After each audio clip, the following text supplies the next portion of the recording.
Welcome back, everyone, to Childcare Sights and Sounds. I am Dani. I'm Gigi. And today we have another guest, Miss Brandy Hall. Welcome. Thank you. We are so happy to have you. We spoke into existence. Did you Yeah. see the last recording? Did you see it? I did. The episode where I mentioned, like, Yes. I want to ask you to come. No pressure. And you were just waiting for me to ask. Yes, I was just waiting. I'm so glad to be here, though. Yes. Well, and this is my first time in New York. Yes. Yeah. So we went out to dinner with Brandy last night and in Manhattan.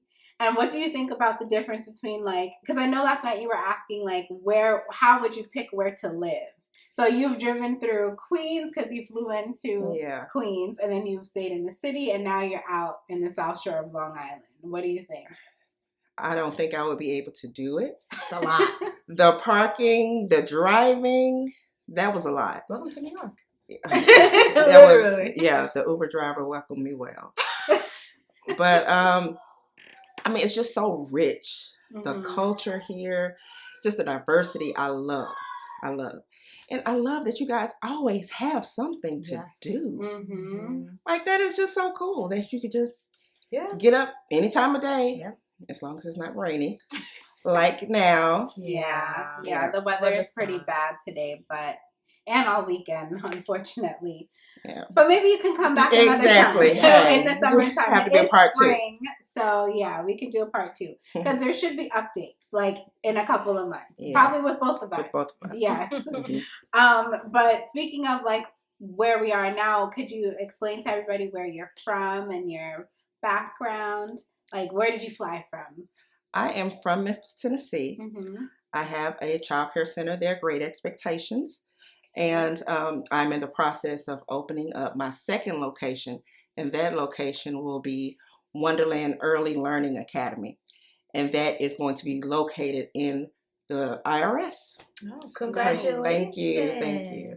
Yeah, that's something that stood out to me about you. I always remembered that. I can't remember how long ago I heard it. I don't know if it was on Clubhouse where it was first mentioned, because that's where you and I met. Yeah. On Clubhouse, right? I think so. I think I made an announcement on social media. Because I was keeping it a secret for so long. I just remember I heard someone else said it about you.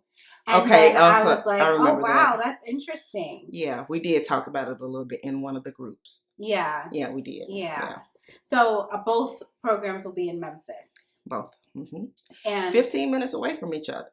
That's like our centers. Our centers are all like very clustered together and close. But we have a waiting list at Great Expectations now.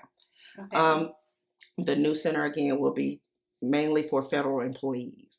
I will be able to take some community children. Okay. But I think it's going to be mainly federal. Was that your vision, federal daycare? Just in case everyone's wondering, like, what made you jump to that? Was that the plan?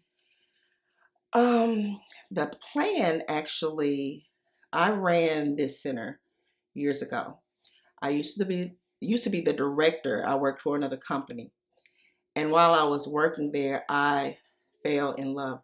The company I was working for actually was bought out by one of the biggest childcare corporations. But the company I was working for, I absolutely loved. They were kind of hands-off.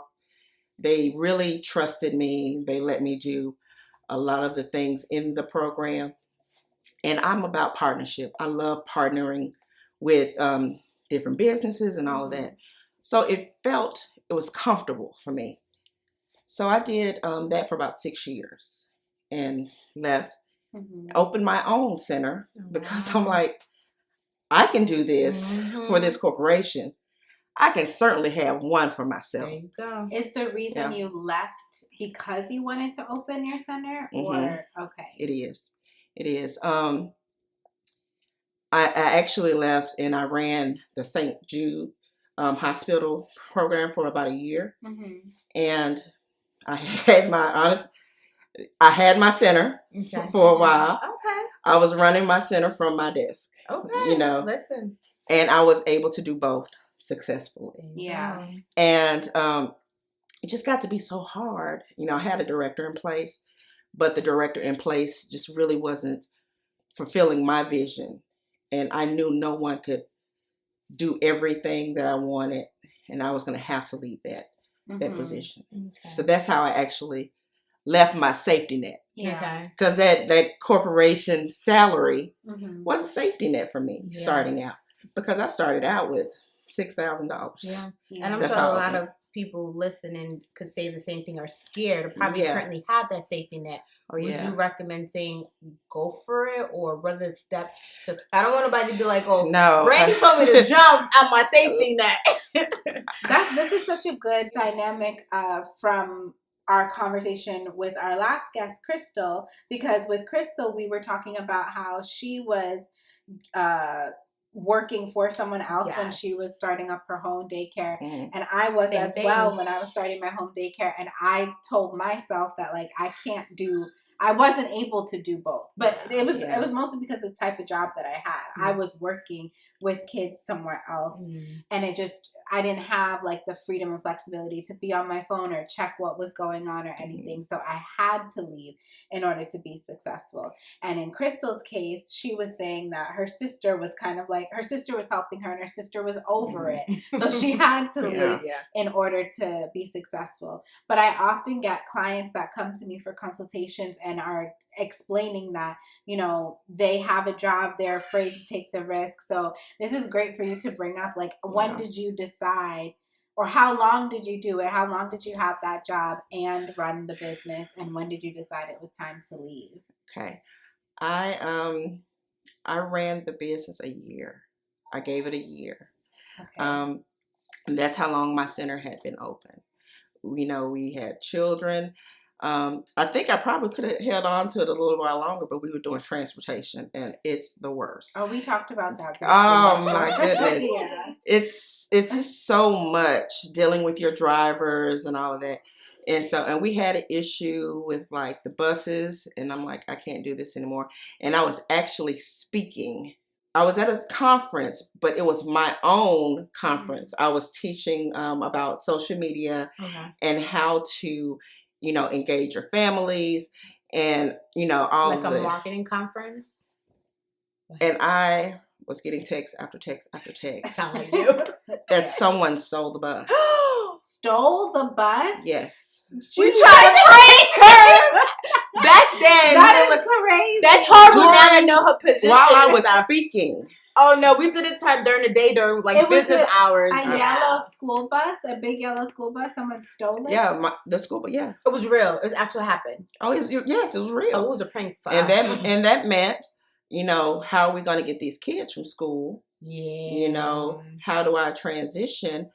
And stole it from where? Like.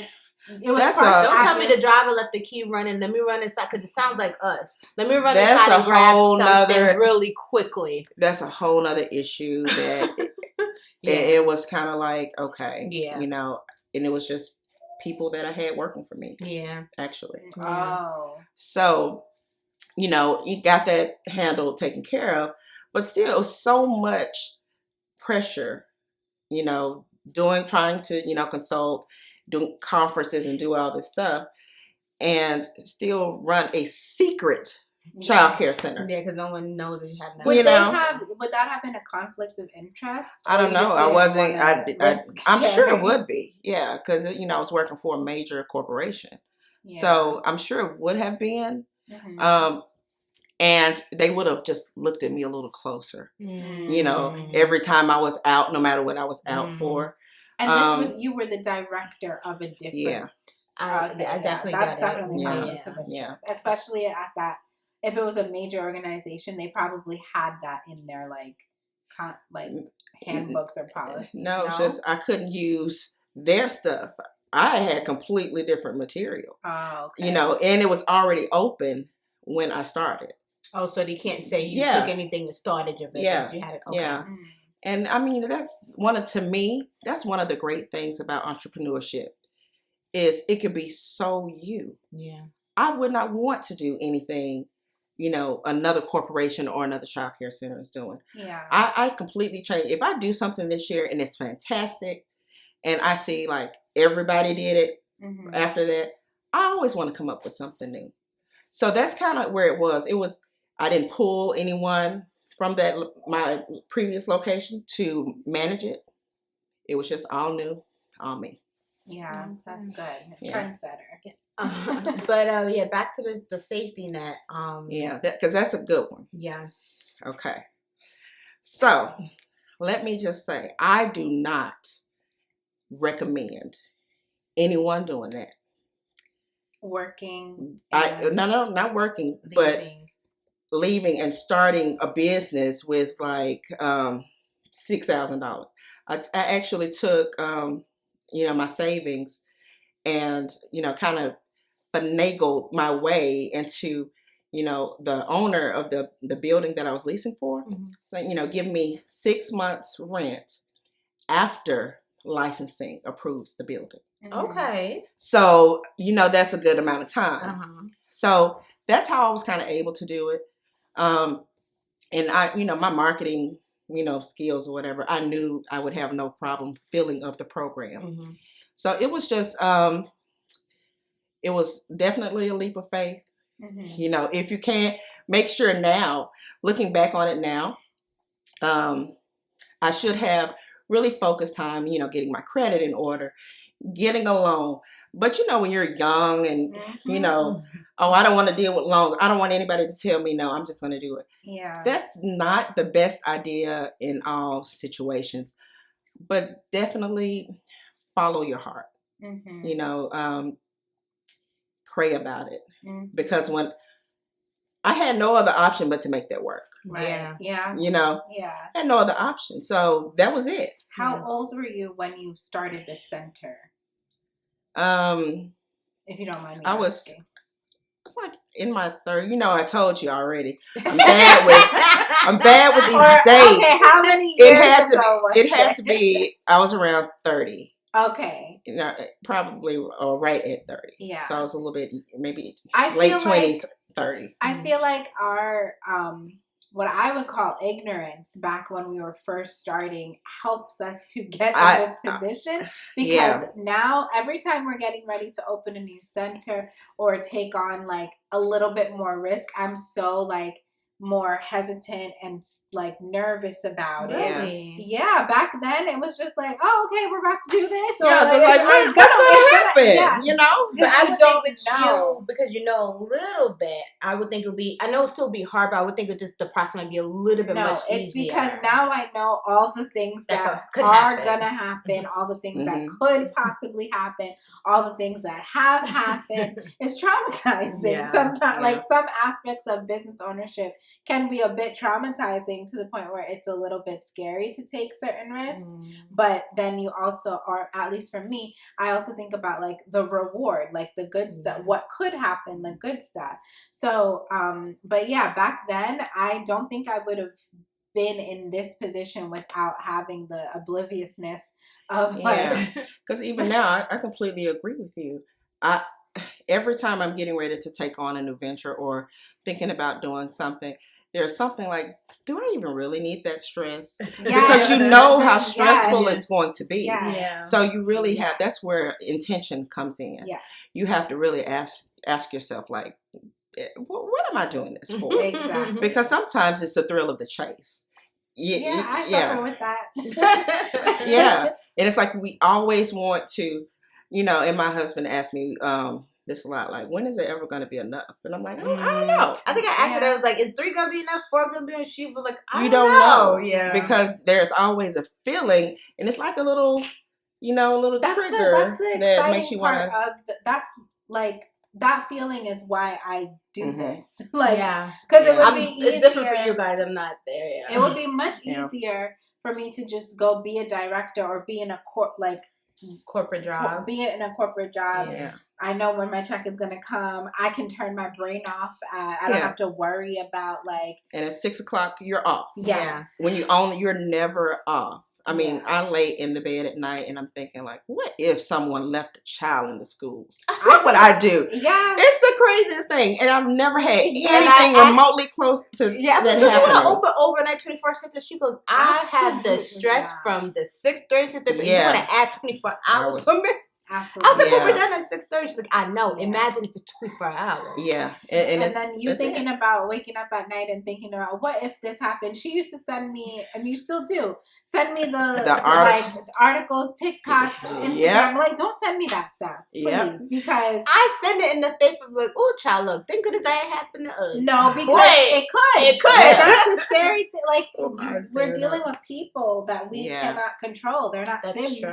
Like, they don't have the mindset I would have to like double check a second guess. Like you said, it was a staff member that even if you're fully training them, like even if they're the best trained employee, anything can happen. Yeah, and that's the scary part. That we're going back to what you said. Do I want this stress? And their mistake will cost you everything. You know, nobody's going to remember their name, but they're going to remember, you know, great expectations. You know, they're going to remember that. And that's something that is, I have such high anxiety about, to the point, you know, I don't have to be in my center. I don't work my center every day. But if we're having something like a little field trip or carnival or something like that, I feel like I have to be there because nobody's going to count those kids like I count them. No one is going to make sure that things are set up correctly and that, you know, everybody did their face and name. That's just in my mind, even though I know they do an awesome job when I'm not there. I have an amazing admin team. And I know I get on their nerves, but I think that's what keeps our kids safe. Yes. You know, just my anxiety thinking about that all the time. Yeah. How do you feel about that? Because it's 50-50 because she would send me screenshots of like I think one year like I went to Essentials to make sure like the kids count and and she would text me like head count. I said I just finished the head count.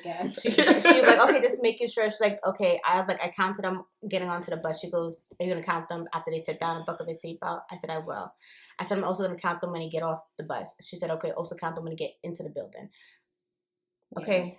Yes, ma'am. I get it, but it's also like, to speak on the staff point of view, give me the feeling that you trust me, because I trust me, I get it, but it also gives me the feeling of, why do you have me in this position if you're going to also act like this? So it's 50-50, because also even being away from the center, I'm not in a position, I'm not supposed to text them, but you know, like, are you guys good? Are you sure that's what's going on? And they're like, yeah. And I'm like, okay, let me take a step back, because she has this position because we saw something in her. And she's talking about the news. Yes. Yeah. Let me let her prove herself. But it's also like, maybe I could get ahead of it and make sure she doesn't do this, so we don't have to deal with it afterwards. But then how am I going to give her that comfort of proving herself? Well, you know, one thing, I'm completely honest and transparent with my staff. Like, they know how I am. And that's why I try to give as much as possible to kind of, you know, forget that I came in and asked this, you know, forget that. She you won't know, do that. She'd be like, I asked. I was like, yes, okay. But no, I know it can be frustrating, but I always tell them afterwards, hey, you know, that's just how I am. And my staff, they're all long-term. They know me. They know how I, you know, tick.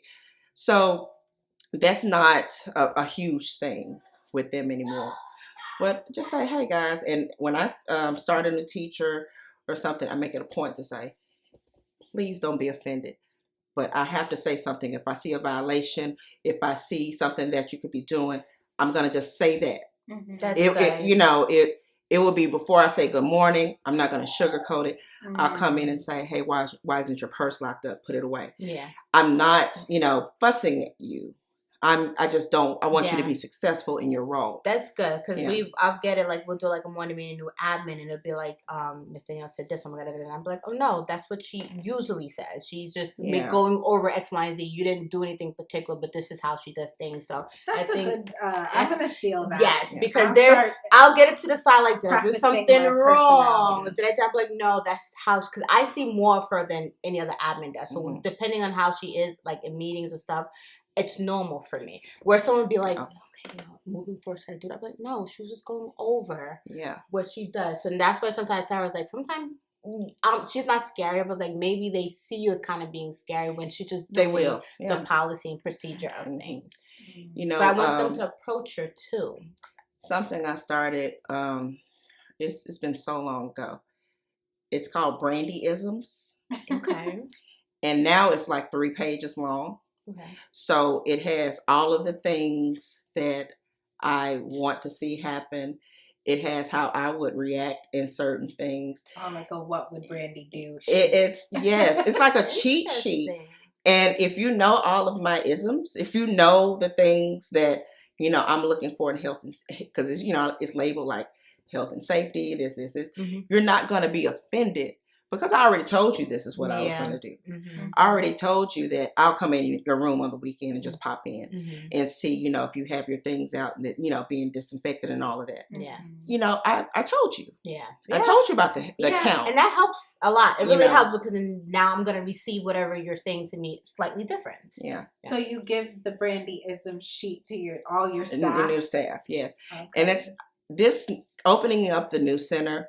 It's going to be such like a refreshing experience because my staff, half of my current staff, have been with me since my center's been open, I think 7 years. Half of them are from the IRS. No. When I was working there because that center's closed. Okay. So these are all people that have been with me for years. So they already know. So they know my isms. That's a good feeling. So now, and I wish I could just, bottle them up and move them. But now, I'm going to have a different take on building a program, where everyone is family, and that's not important to some business owners. You come here, you work, and go to home. No, that goes a long way. Yeah. It goes a long way. I like to create a sense of family. Yeah. I tell my staff, I would pair you with someone that outside you would think you hate it. But I'm pairing you with that person because you guys are the perfect balance. And once, they understand that, because if it's 2 teachers in the classroom, I'm going to pair you with someone. This teacher is artsy. She has paint everywhere. I'm going to pair you with someone who's not. Yes. Yeah. Because it's going to work. You let her be her. It's going to work. And when they see that, beautiful. Just strictly beautiful. Yeah. So after they know my why, and I think that's where a lot of people just kind of get it wrong. They don't share their why. This is why I'm like this. Even those articles, my staff knows about every school closing, every child abuse case that happens in a child care center, because I want them to know how easily, one mistake, you not counting kids and someone left on the playground. And, and like I said, I'll think about that. And I'm just like, I'm going to do a face to name, training. I'm going to call and remind them to, do this. Right. Just because you get comfortable. Yeah. Anybody will get comfortable. You're doing the same routine every day. Even if you do it well, you have to shake things up. Because you get comfort. Doing it so well after a while, even though it becomes second nature, the comfort starts seeping in. Like, oh, I know how to face the count. I know how they all look. They all hit today. I did attendance 3 hours ago. Little did you know you're doing it because this one could have been in the bathroom with your assistant. Your sister got distracted, and now we're all going outside, and I was still in the bathroom. So it never hurts to do it as many times as needed. That happened to me once. What I just explained? Yeah. Oh, wow. With a teacher that I really, really love. One of her students came around to the office. They couldn't get out, just the way our building is made. But he walked from the room to the office to wave at me. This was a couple years ago. And you waved right back. And I waved, and then I said, and I put him under my desk. It's me whispering. And so and next thing I know, I wanted to see how long it was going to take my teacher to realize he was gone. And so it was so funny. We laugh about it now, but I know how that teacher is. And she's a hard worker. She's dedicated. So I could just see her walking past the office fast, and she's looking. Not saying nothing yet. And not saying nothing yet. Trying to figure out. Because I'm just at my desk like. And so he's under the desk playing with Legos. Would your face be able to stay straight? I'm a great actress. Great. And so she ran in, Miss Brandy, did such as, because I just looked at her. And then I looked at I had a timer set on my phone. And I'm like, 1 minute and 30 seconds. Okay. And I said, go to class. And he got up and went to class. And that's something that we can talk about it because just that fast. Yeah. Did she say anything after or like? She was a laughing moment, or it wasn't a laughing. No, it wasn't a laughing moment because it's just it's a good training, but also it was the emotion. It was just real. Like it was real. Yeah, it's a real life. And training. I know it's not something that she would ever let happen again. Right. Everything isn't just like, oh, you're fired, you're terminated. Yeah. Because that could have happened to me. Yeah.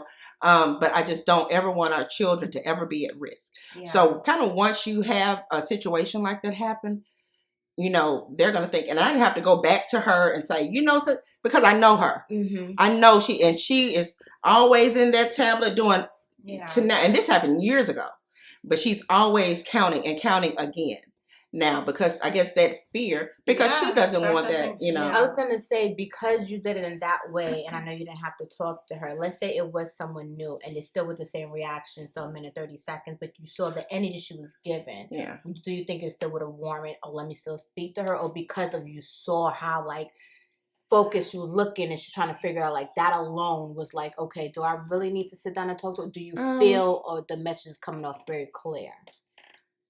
Yeah, I guess I would probably, if she was new, I would have another meeting. Okay. Because that way we have to go over, our face to name policy. I have to make sure it's working. Mm-hmm. In my other teacher's situation, I knew our policy was working.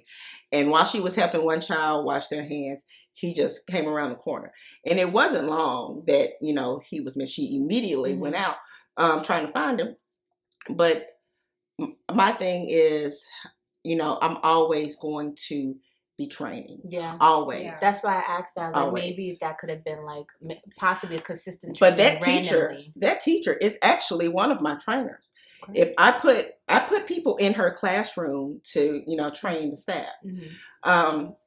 So I knew she was going to, she knew. Okay. Because I feel like that's a great example of a training thing, because it's typical to sit into a trend. It's a teachable moment. It's easy to have them watch a video, but a real life random that's for me, I'm like, that's what training really looks like sometimes, And being honest that, accidents can happen. And you let it be known that I know you're human. Mm-hmm. I know you're a teacher. I know things happen very quickly. But again, this is what I'm here for, to help you. Yeah. Right. And it only takes, thank God nothing ever happens that, is a true, I guess, a danger. Mm-hmm. But it only takes a second. So it's best to have those teachable moments in a way that they can they can rebound from it, they can learn from it, and you'll never have to deal with the bigger stuff again. Mm-hmm. You can always, just be confident in knowing that, they don't want that. Yeah. And, when you have a close-knit staff and you guys are family, they really want to make sure that they're running the program, to the highest level. They really do. Yeah. Yeah, they want to exceed your expectations. Yeah. I found that with most of our staff as well, that they want to make myself and my dad proud. Yeah. I would say that's how it feels. Yeah. My dad owns the business with me. I'm not sure if you know. Mm-hmm. Have you ever gotten any pushback from so for instance, in teachable moments like that, it doesn't have to be that extreme, but when you're trying to train or there is a moment that you want to make a quick correction in the moment, do teachers ever feel either offended or defensive? If they do, you're going to have to sit down. We'll have to discuss it. Mm-hmm.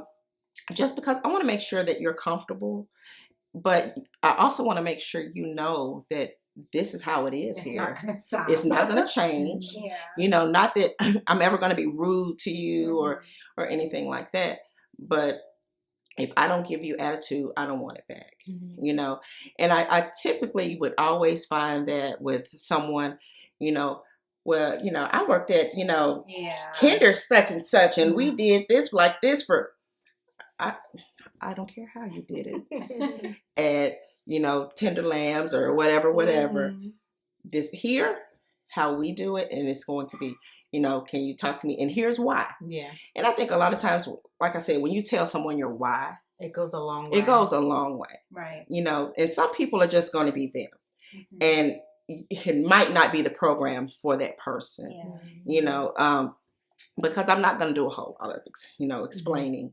After you know my why, if you that's still it. Don't get it. It's follow. Yeah. Either that. Listen, I explained as much as I can. It's clear. Either follow policy and procedure, or this is just not the place for it. As long as you follow policy and procedure, how I vision it, then it is what it is. Yeah. So then it must be exciting with this new center having the group of people that you already know. Are you transitioning some of them over? No, I don't want to touch. I'm kind of like that. I don't. It's perfect over here. Yeah. Stay there. After I build something, I don't want to take anything from it. Now I will use them for cross training. You know, we're all going to go through like the background check. So the teachers that I know, I have teachers that are very strong in organization. I have teachers that are very strong in just hospitality. You know, just how you treat someone. And not everyone is on all the time. It's a struggle for some people. It's a struggle for me. I remember after tours, I would literally go, it was so...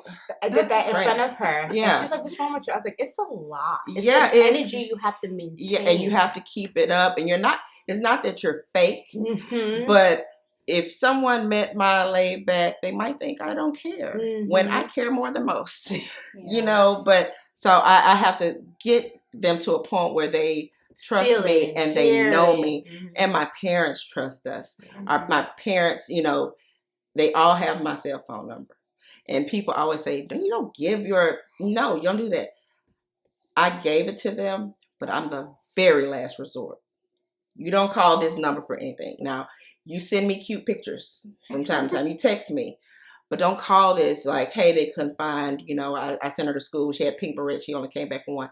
No, there's a process. There's a process. Yeah. But I want them to all feel like there's that trust there. And so I don't, you know, usually have any issues with that. But how many families or how many kids is Great Expectations licensed for? 116. 116 families have your number. Bro. No, because a lot of those families there's 2 and 3 kids. So it's not 116. I'm like, I couldn't be. As long as you set it up the right way. They will respect your time. And most of the time, if a parent does send me a text message or something like that, they're very apologetic. But I'm not hands-on every day. So sometimes, you know, it's just like, I just wanted to show you, you know, what she did today or what she's talking about. I appreciate that stuff. And now that we have, you know, we have a digital app in place. You know, and we send messages through there. So that really cut down a whole lot of them trying to text me anyway. And they all know I see every message that goes through our app. So that's another layer of I don't need to text her. I know she visually sees that stuff. Exactly. But I feel like that is a unique benefit that your program probably has that probably no one else in most programs don't do that. I don't do that, and you're the first that I've heard that, like, you know, you want your families to have your outside of like on a center based level, I would say, because usually like home daycares, like back when I was a home daycare provider, I did have families have my number, and that's kind of what taught me to like I don't want this. But I think that from even viewing like the videos that you post on TikTok, we were talking about the one you posted about your Christmas time and how you gave your staff. I was going through the comment section on that because that video went viral. Brandy Hall 901 on TikTok. Right? Watch her videos; they're hilarious. But that video went viral, and I was looking through the comments, and one comment said something about how like they commented on like the age of most of your staff members and how they're like, they mentioned like they're the mature adults and like those kids are gonna be loved and it feels like family. And I get that vibe from watching videos of your center that everybody is so close and it's like really, it seems maternal, you know? And I feel like that it completely makes sense that your families would have your number given the vibe that seems to be happening in your center. Yeah. Like it's just so close. Yeah. And it really does mean a lot. And honestly, I like the more mature staff member. But even I have young, staff members, but they act old.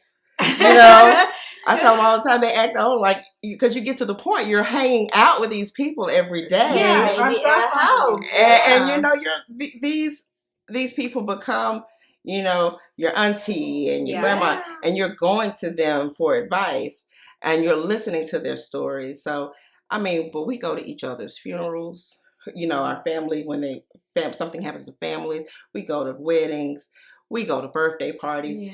Or when someone graduates, we share. Each other. Yeah, we really do celebrate each other. Yeah. That's beautiful. And I don't understand why anyone would want that, in their business. Why do you want to feel like, you get some people that, were my workers and no. Yeah, I don't get that either.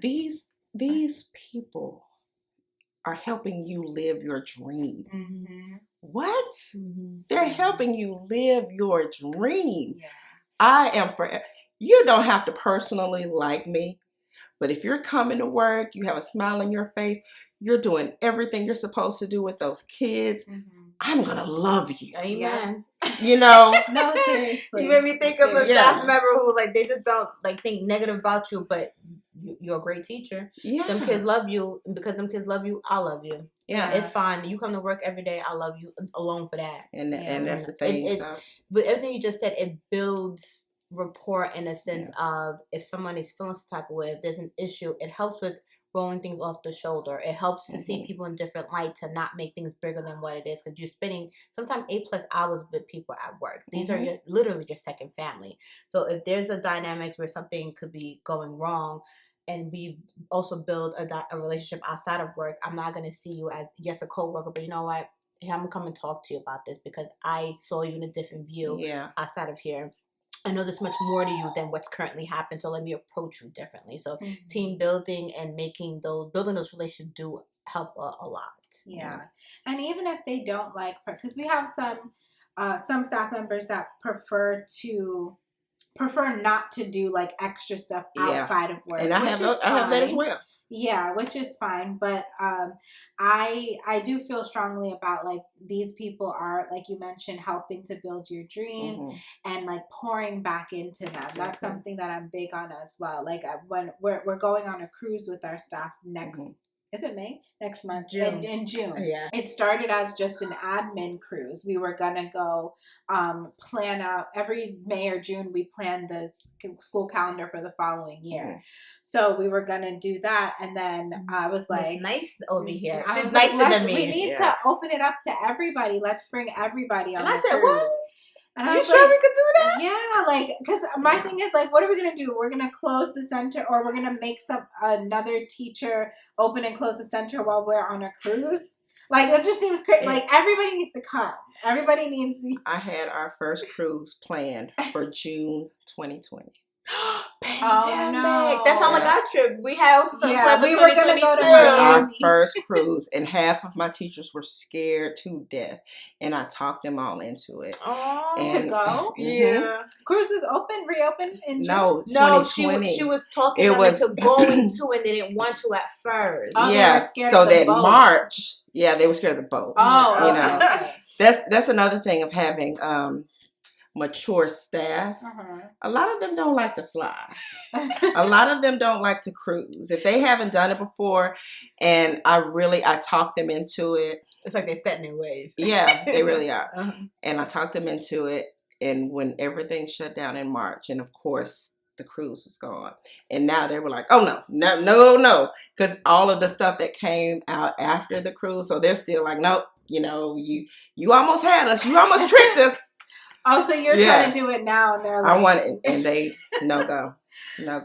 Do a road trip. Maybe we do the train. I'm gonna do that again. We did the train to New Orleans. Our first retreat with the staff, we took them on a road trip to the Poconos. So from Long Island to the Poconos, that was nice. Yeah. And then the second one was gonna be flying to Miami, but than COVID. And but you guys did a train to New Orleans. Yeah. How far is that? It's a 5-hour drive, but it's 8 hours on the train. So you had to go over that whole train. You had to go over that whole train. We took over the whole train. That's because I'm like, I know we would. And I have some of the funniest videos. Yeah. You know, my director, she is like a light. She, you know, everyone knows her. And we had people on that train. You know, she stood up, you know, like, hey, everybody, you know, I'm Paulette with, you know, great expectations. And this is our wonderful boss. And she's taking us to New Orleans. And I'm just sitting here like, God. And she is that person. But it was so heartwarming. I had someone message me on Facebook. Just a random woman and her husband. Don't tell me they were on the train. They were on the train, and she looked us up. Look at that. And every now and then you'll see her just comment. And I'm like, that is so cool that, you know, they felt the warmth. And she said that she didn't say a thing to us on that train. And I remember her because I apologized to her. I was doing a lot. Yeah, I'm like, please excuse us. They don't get out much, so I'm sorry. And she kept saying, you're fine, you're fine. And every now and then I'll kind of look back at her and she was laughing and just telling me like, you're fine. Yeah. And when I saw that they followed her, I had to say, hey, you made another friend. You know. But yeah, I love doing See, but look at how that little thing that wasn't even meant for that person touched that person. And her energy was meant for the staff. So do you see just giving that, putting that in the universe, you don't know who you touch it. And that goes along with children and the business overall. The way you represent yourself is your branding. Yeah. But that's another thing, like if they literally don't get out much, that's part of the reason why I do want to like share the experiences with the staff too, because they may not have opportunity or even think about the possibilities of like traveling, or even if they can, like if money was no issue, even if that wasn't an issue, sometimes some people are so stuck in their ways and in their setting, they don't think about like what they could be doing to have a new experience that they might enjoy. So that's why like with some of our staff that like don't want to go, I'm like, no, talk to them again. She'll did you go talk to them? I was like, I did.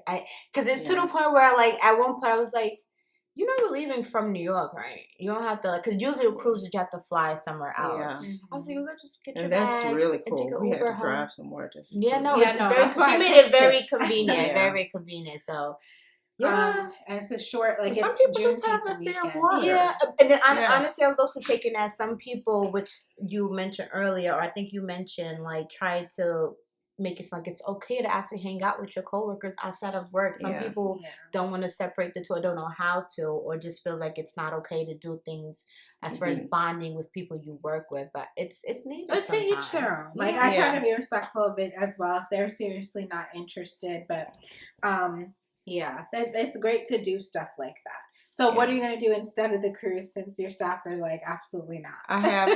I have my admin team. I'm trying to, you know, turn more things over to them because I want to be not completely hands off. You want the option. Yeah. I don't want to have to think about every detail. And so I'm like, you guys talk to the staff, try to see where we can go. And I think they're going to probably leaning back on the train again. Is it back to New Orleans or someone else? Well, it also from where we are can go to Chicago. I don't know. They talked about it, but it's a longer train ride. Yeah. We should look into that. Getting on the train. I mean, you would. Do you want to edit this part out? No, we should think about that for even if it's just like getting on the Amtrak and going to DC. Man, why is my kid screaming at the top of her lungs? I see. It's good for Brandy. You about to have 2, so you about to kind of understand what we're talking about. But she has a capacity of 116. I'm talking about her staff. I know, but she's got a similar. How many staff do you have? 12. Oh, yes. Yeah. See, Dani's extremely well. She works from home, so I get to, well, I know for a fact because I start with East Central, so I get to know our staff a little bit and the personalities. And she's right. Some of them don't know them. No, she don't. We did the interview process, and she's like, "All yours, director." Yeah. So I get to know them a little bit, and I do agree. Some of them don't get out much, and they are excited and want to experience that, and I'm all for it. And also, you can't really contain them. Like you can't. Some of them, like you could take them out. You ever heard of saying you could take them outside the hood? Yeah, like that. So it's like get to understand. Like you remember, yes, we're trip having fun, but you're still representing academic sport. Yeah. So there's that, and then there's also like 3-4 centers. We're talking like over 50 staff that we would have to organize this for. And she's nicer than me. I'm just like, they have someone that does it for you.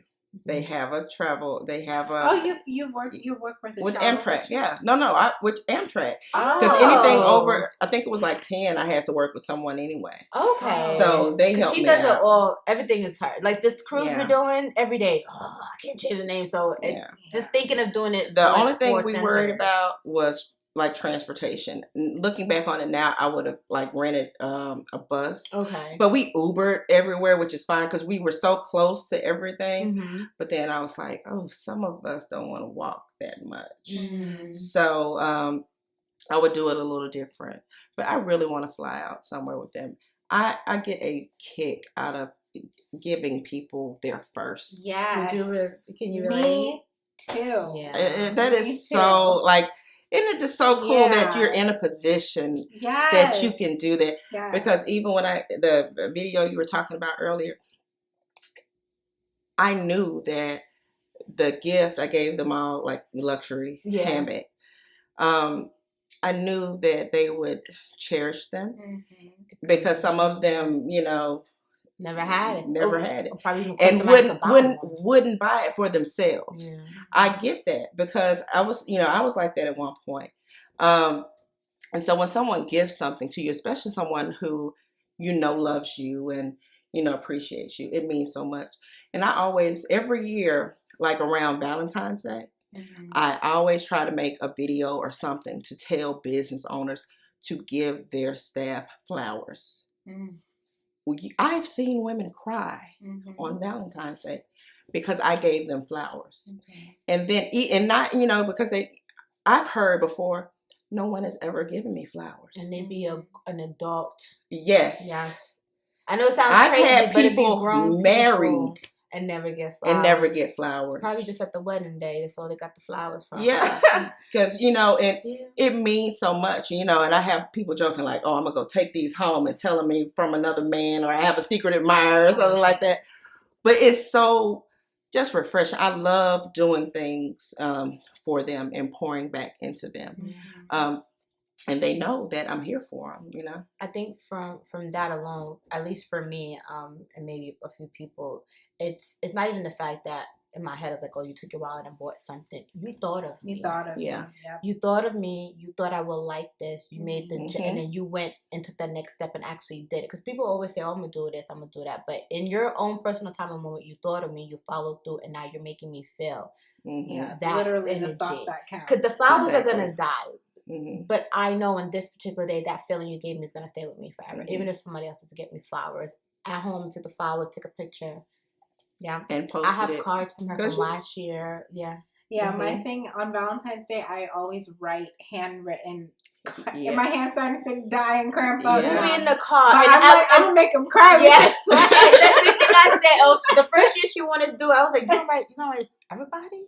I was like, yeah. She was in my teacher appreciation. That means so much. Yeah. That is so cool, Dani, that you do that. I because we do a lot of the same. Two things. Only because teacher appreciation is yesterday, but I don't know if next week. Sorry, I don't know if I told you. And it's a teacher randomly texted me, and I think she had put. I hope you don't mind me saying this. I think you just put like $20 in the card. Mind you, this is over 50 staff members. She put $20 in each card. Somebody texted me, thank goodness. I don't think it was payday. She was like, thank you, because now I have $20 to last me till next payday. Or I have not this one. I was about to put gas in my car because I didn't know where I was going to get it from tomorrow. And just the $20. I was like, why didn't you tell me that? I would have gave her 40. But it's just still that you don't know what people are going through. And honestly, at that moment. people don't want to ask. People don't always feel like okay with asking, or people don't even sometimes know how to ask. But because in that moment you did something just randomly, it just changes in that moment the dynamics of their life for a little bit. Yeah. I could tell you afterwards who it was if you want me to. I forgot you were recording. Yeah. But just because imagine if you overlooked that day. Yeah. Who knows what they would have had to do to get that? But like you said, it's the smallest gestures and being mind and not listening to me, because I don't know how it would have ended up. Card number 3, my hand would have started crippling up. Or I'd be like, can you just type it out?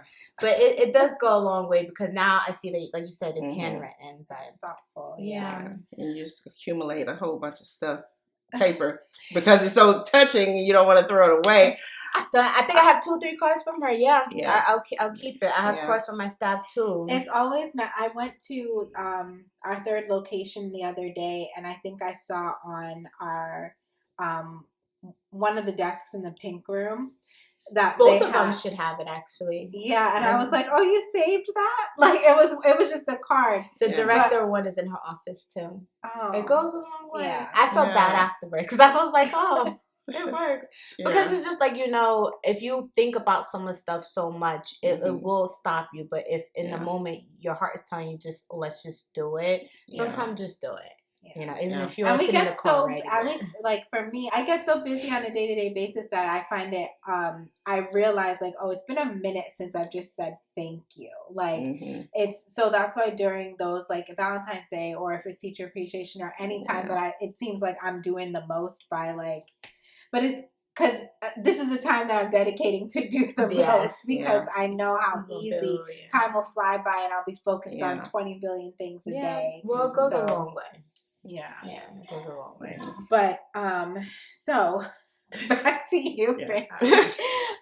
I wanted to ask you before we have to end, a little bit more about, like, what you did when you were. I think last night you were explaining how you did consulting for the agency you were you were traveling to different locations. Could you explain that a little again? Like, what was your title? What was your role?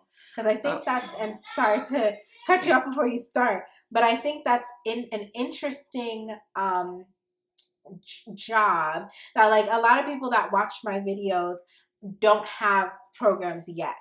And they might, like, be a teacher, or they might be trying to think how they can enter the industry, either being their own boss, or being a coach or consultant, or being a center owner, a program owner. But I wonder if people know about, like, the kind of path that you were on at first, because I definitely didn't know that type of job existed. Well, I created it. Oh, okay. It didn't exist. Okay. Okay, so the company that I was working for, they had like 51 centers. Wow. And during the time, I was the only one really utilizing social media to market, heavily. Like, I think I told you last night. You should insert how would you do MySpace. Yeah. Someone is probably like, that was her? I had a MySpace page dedicated to this school. You was ahead of the game, girl. I had to be. That center had so many things working against it to get families in. We closed earlier than most centers. We closed at 5:45. You had to have 24-hour notice just to be able to come and tour. Oh, wow. You couldn't see us from the street.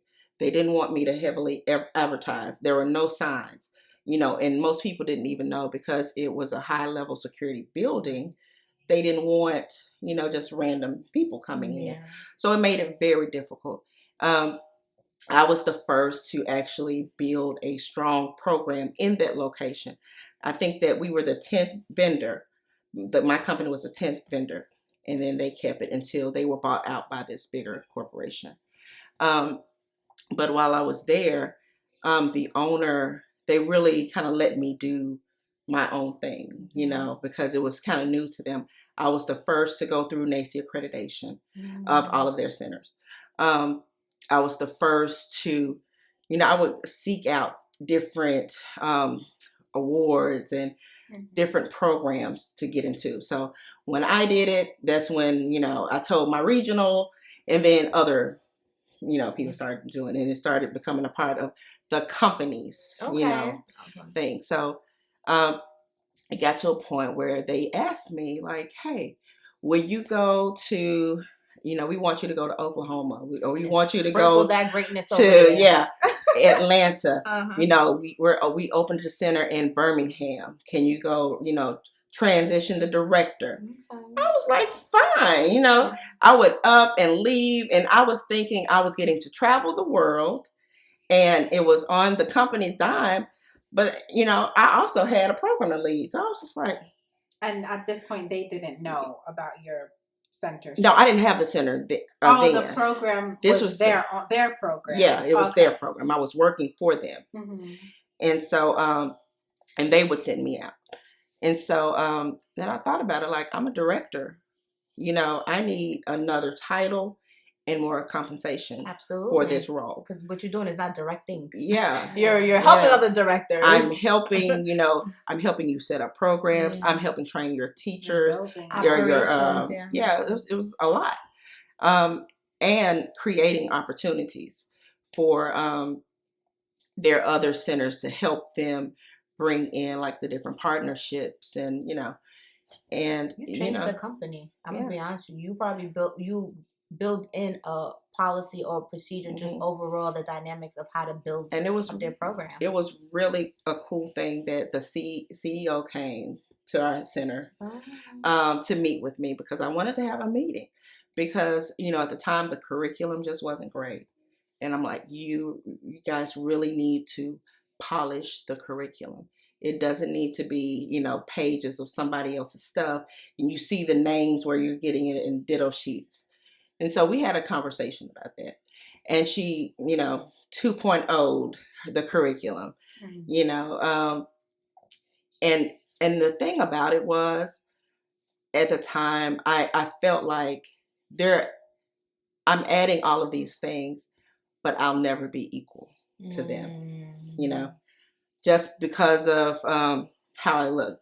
They're not going to put me in the position that I really deserve. Because you need to be, if anything, your office needs to be next door to her office, because you're building up the company for her. Yeah, and I would have loved. I actually like working like teams like that. I do enjoy it. What was the role that you were hoping to, like, what title were you looking for? I don't know if it's necessarily a title. I think I still could have managed my center, because after a while, when you have your procedures and your policies in place, it's a machine. Yeah. You put the people in place and it just for you. Yeah. So what I would have enjoyed, I just love, like, the branding aspect of it all, the marketing, building your wows, putting the wows in the program, finding your partnerships, finding the little small things that one person might not, they might not think it's anything, but just you partnering with CCR&R, your local agency, just you partnering even with the child care center across the street from you, just, because you're not enemies. I can only have 100 kids in my program. You can only have this many in your program. It's always best to know the people in your area, so you can call and say, hey, I'm over in my toddler room. Do you have any, space? Yeah. And you can just help. But I would have loved to be in a position to, I guess, do what I'm doing now. Yeah. Making it better. Yeah. Setting up those programs from the logo on up, just the little quirky things. And it was so funny when I was in my interview in the interview process to get the IRS to win, the bid. They were talking about the center, and they were saying, "Oh, and they have this in place, and they have that, and they do this." They were doing this, and I put all of that stuff in place. Like, even like certain things, they were showing everyone videos of the classrooms or pictures of the classroom, and the same little sign that I made, was a sign, this is the freshman class. This is the sophomore class. And I'm like, I put those labels up there because they were like, oh, this is so cute. I'm like, that's me. That's why I need this facility. Did you tell them that? Oh, yeah. Definitely. Okay. Definitely. I told them that. I just honestly, just this building, this program, I don't think, and this is not me being cocky, I don't think there's another provider that will give their all to this building like I would. Yeah. Because I feel like it's my baby, the community. I still have parents who have children in high school and college from when I was running the program. Because we had after school care there as well. I still have them as Facebook friends. And they're, and every now and then one of them will text me. Their kids are older, but they're still at the IRS. And they'll just say, I can't wait till you open. I've been telling everybody, all the new people, you did so much for my child. I just got one of those messages last week.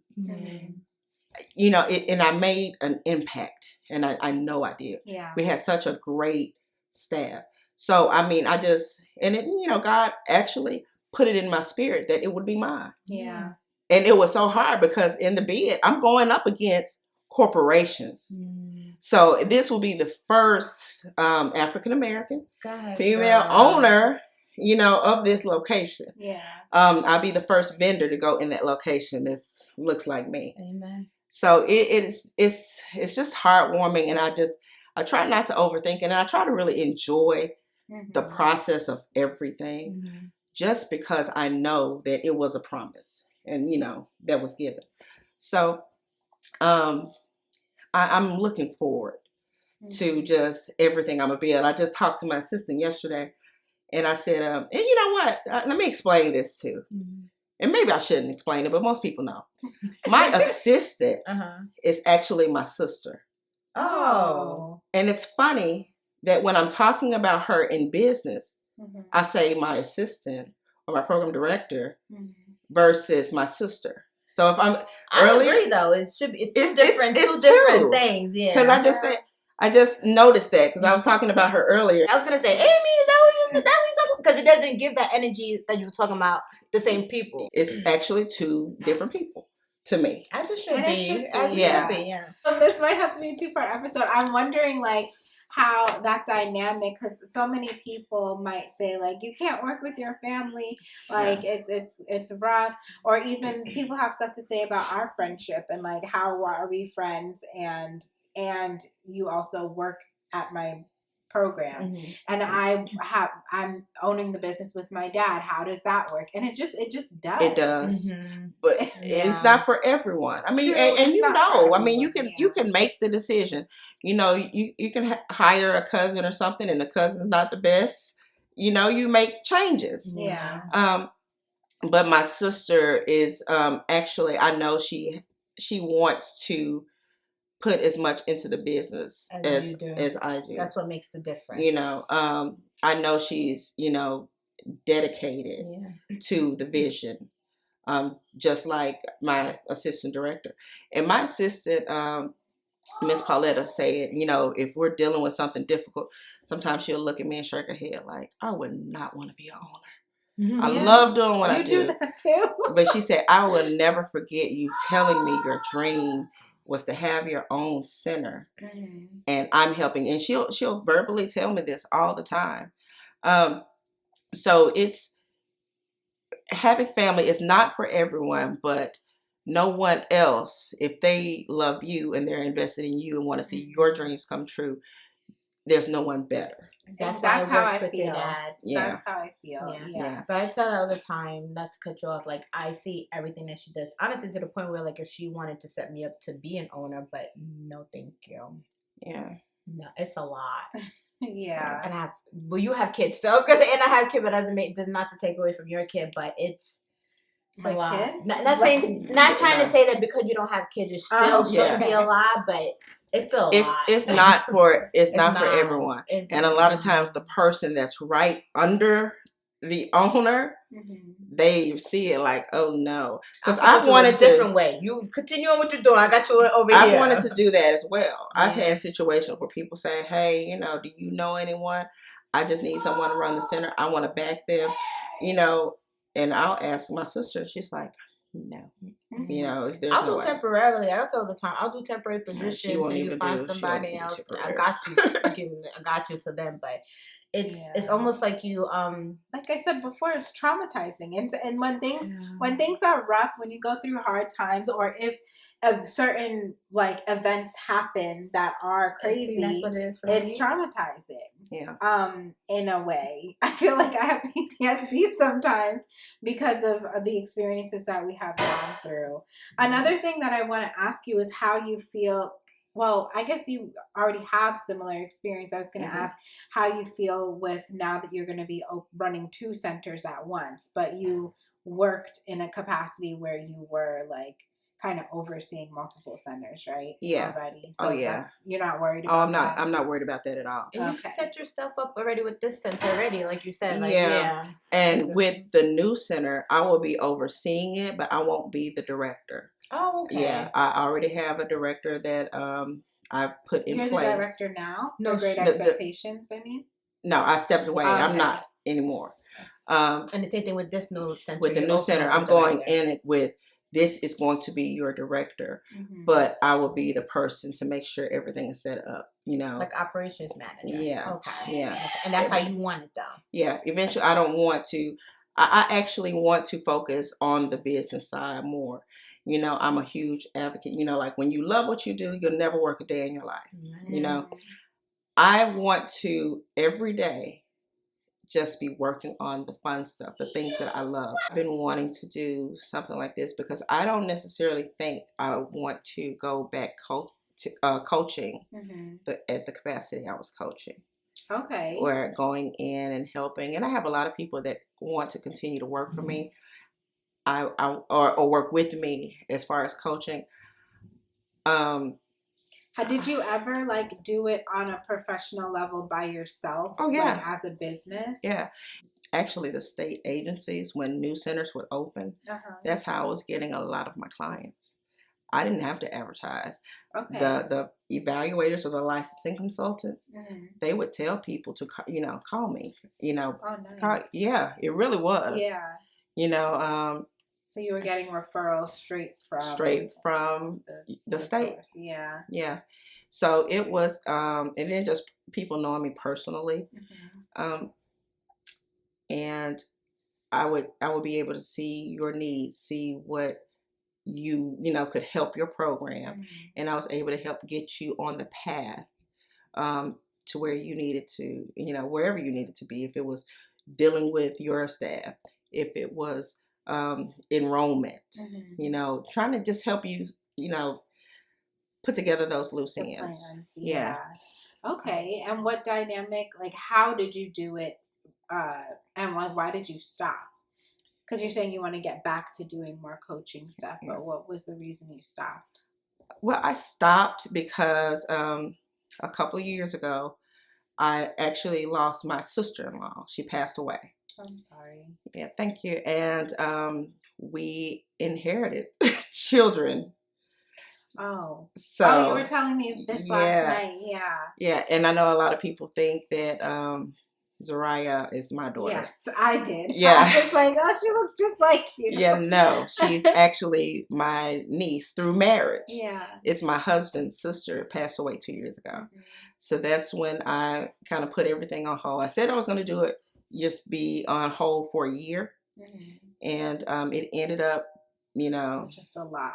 It's a lot. Your center, the new one opening, the kids coming in. Yeah. And adjusting to, my youngest child was graduating high school when all of this happened.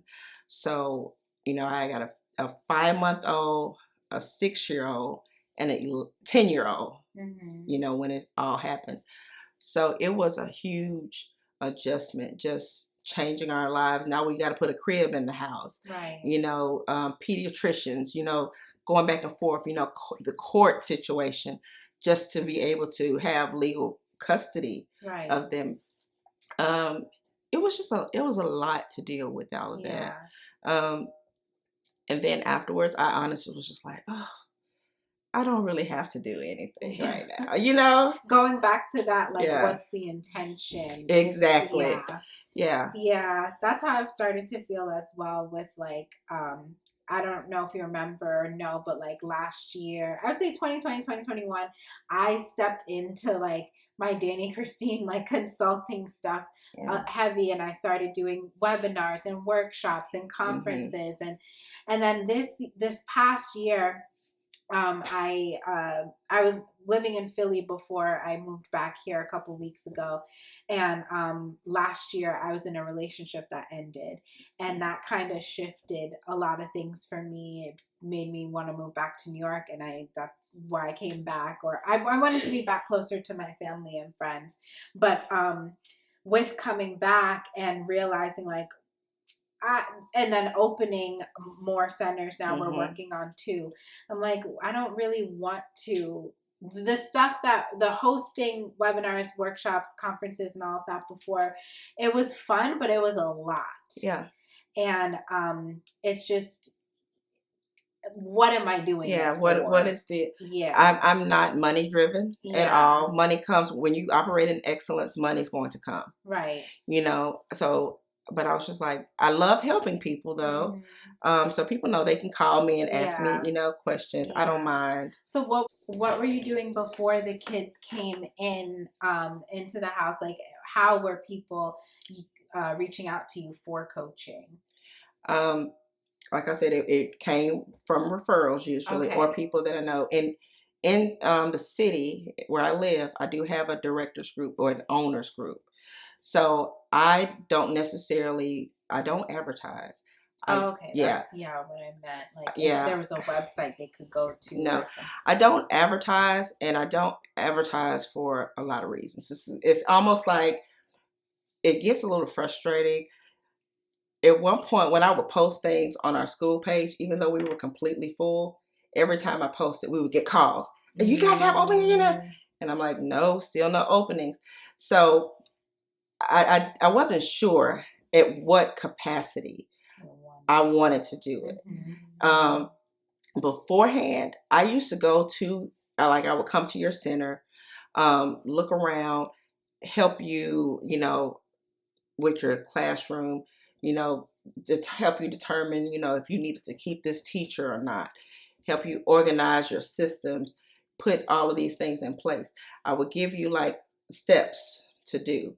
And it's funny, I would even do like social media page because once I'm connected to you, I'm so invested. Do you go back and check, like, let me see if they listen to me? Because I know sometimes they may not reach out to you personally, but do you go back? And I said, I don't even do my before and afters. It's so fun. I've really worked with some amazing programs. Yeah. People wouldn't even know it. And a lot of times some of the best, you know, they'll ask me and I'm just like, because I'm looking for it. I'm looking for the intention. I want to be able to help. But I just don't know the best way where I'm not so invested and so like drained, you know. Yourself. Yeah. So this is not something you would, on top of what you have going on, you would want to also market or make a profit, or just even like a whole nother business aspect of it? I think this is how I'm leaning. I know you said something before that you were thinking about just making videos and just putting, you know, things out there to help, you know, directors. You were talking about that. I'm thinking I want to do something like that, just for like a blueprint, because I don't want to work with startups. That's not what I enjoy. I enjoy helping you turn your business around. I enjoy helping you market and, you know, and brand your business and help you create your culture. That's what I enjoy. I just don't know how I can do that on a level, because I used to work with, and I'm working with a coach now, but she's not a childcare coach. She's a business coach, and at the time I think I had like 10 schools that I was working with, and I would be so invested. And she asked me, she said, is this something that, you know, what are you getting out of it if it's not the money gain? So that is really like, let me figure out exactly what would be my best way to help and still be an asset to the community, because that's what it really is all about. I want to be able to, inspire other directors to, because ultimately it helps the kids. Yeah. That's, my heart's joy to know that at one time you just had them sitting in front of a TV, you weren't training your staff, to see programs turn around from some of the worst business practices. And now you are, now you're aspect, a great impact on your community. It makes me feel good. Yeah. So I'm just trying to figure out exactly, I don't know if it's going to be, when it comes to coaching, if it's just going to be me putting out videos, taking on a few. And I've actually told some people that I would take them on. And I'm doing it later this year, that I would work with them. But I really I want to be the most impactful without overexerting myself. That's understandable, because it might take the love out of it after a while. Exactly. Yeah. That's what was happening to me last year with like planning all the events. But like, I think doing content creation helps with that, because you can put yourself out there without overexerting yourself, because you're the one controlling like when you're going to record, when you're going to film or produce a video, or even if it's just like you have a huge platform on TikTok. I was going to say, it's not needed. Like, you don't have to do all of this. You have control. You could be a childcare like coach or a childcare person on TikTok that, I think the difference quickly picks up your phone and gives a 1 minute. Yeah. But those TikToks change people's direction. They do. But I was going to say the benefit factor for the both of you ladies is that you don't need to do that to start up anything, or that's not like the foundation. Yeah, you can truly do it out of the love, and like maybe like once a month I'll do this with this person because I have an aim to do it once a month, or like you said, down the year. That's the good part of it. Like you actually have full control of how you want it to go. But you know what's funny? I must really think you're special. I don't like being in this type of. I hate my voice. So you have Brandy over here doing a podcast. I really. That's you think I'm not doing this. I can easily do this. I have the following. I have 40,000 people on Facebook alone. So we pulled you out of the element. I don't like doing it. You could have fooled me. I don't. It's so. She's gonna play this back, and I'm gonna cringe the whole time. I'm telling you, my voice and I. Right, I was gonna say you could have fooled us. I don't even think you already had a whole platform of speaking. We are grateful. Yeah, we are grateful. I have like I said, I've done conferences. Yeah. I've done trainings. I've helped people go through NACE accreditation. I've done all of it, and it's kind of like you should write a book. Yeah. You know what? I have to give a shout out to Jamila Allen. Okay. She is always encouraging me to write a book, because she will be on the phone with her little Maryland accent. Girl, tell your story. Your story is for real. Yeah. And I'm like, and okay, you just have a huge chapter added. Yeah. Like it seems like you have it. Just from this podcast episode, I'll cut out some stuff if you want to save it for your book. But you have a lot of significant chapters in your life. You should absolutely write a book. I can give you resources to do it quickly for free. You could audit. I have written things already. Oh, good. That's what I'm saying. I'm like, what do I need to do? I just need to do it. Or you can do a blog, like start a blog. If the video portion of it makes you like cringe or uncomfortable, write it. I've had people. I remember one time, someone put in my Facebook group like, "Oh, does someone have a good book recommendation on how to do blah blah blah?" And I responded back to that, and I was like, "Oh, I have here's a playlist of videos that I have." Thinking that I was helping them. Yeah. And they were like, thanks, but I wanted a book. It's like, okay. Wow. Yeah. No, but there's people learn in different ways. Exactly. Yeah. So I prefer, my why I like, doing this podcast, why I like making YouTube videos this is kind of like a hobby for me. I enjoy the process of producing the video and editing it and watching the final piece of it, like the actual content creation. Thank you. Mm-hmm. That's fun for me. Mm-hmm. I like what I'm talking about too, and I know that it helps people because people like the comments that I get when I get on a consultation. The first thing they say is, "I've been watching it for years," blah blah blah, and that's touching to me. But really, I've always, I don't know if my dad has told you, but I used to have like a camcorder as a child, and I would record everything, make videos of like my family get-togethers, birthdays. Like I made up stories with my cousins. I like video. But there's a lot of people that don't or prefer to listen to podcasts or listen to audiobooks or read actual hard copy books. So you could absolutely tell your story in the way that you're comfortable. So many things. It's just doing it. And and I had, I shared with you guys that I had some health issues that I was trying to get over and get past. So it just seemed like everything was happening at one time.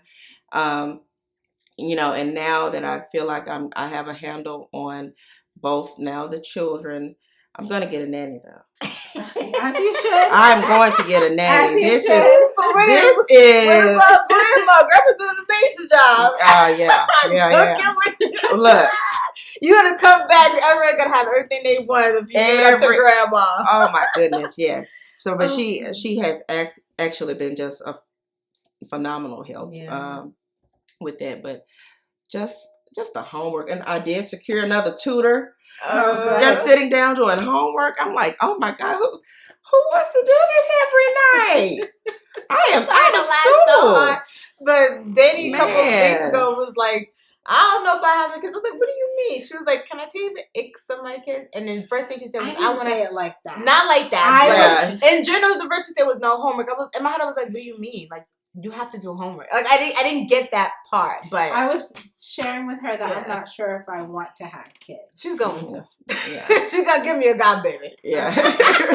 I was sharing that I wasn't sure if I wanted to have kids, and I was listing the reasons as to why I'm not sure. And homework because you missed that homework was one of those reasons. I was like, I mean, I don't want to have to sit with someone's kid. That's exactly what she's gonna be like to her husband. Come get your kid for 18 years and help them with their homework. I don't think so. Well, it's 50-50 because at first I was like, I guess you don't have no kids, and then but for you, I guess like in a sense you in your head probably like I did this already. Yeah, it's like I did it to the best of my ability.